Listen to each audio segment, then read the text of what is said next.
Nga bigat tayo amin kakabsat. Agluto tayo manen iti sida tayo ita nga pamigat ay ta yan. Kasi kaya't ko gusto ko pong magbaon. So magluto na tayo ngayong umaga. Hindi na po tayo nakapag-walking. Yan, ang gulay na ilalagay natin. Lutong patyamba, ang kusinerang patyamba, ganyan himas-himas lang natin. Tawag namin dito sa Ilocano ay nilingta. Nilingta nga isda nga adot gulay na.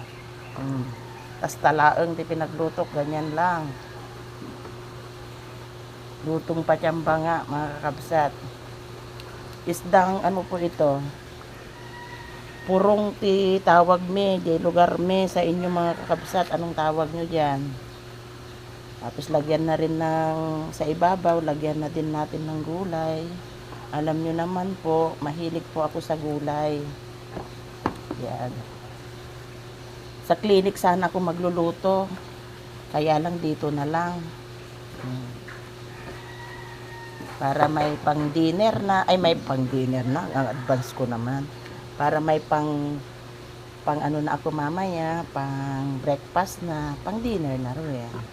So, ganyan lang, paksiw. Ilagyan ko ng asin kanina, tsaka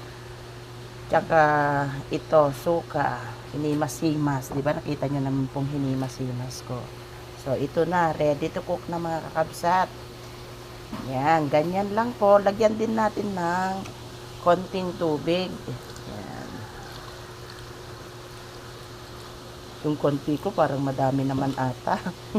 Patyamba nga po ang yung lingkod. Pasensya na po kayo mga kakabsat. So ito na, iluluto na natin. Ayan. Ready na. Lulutuin na natin.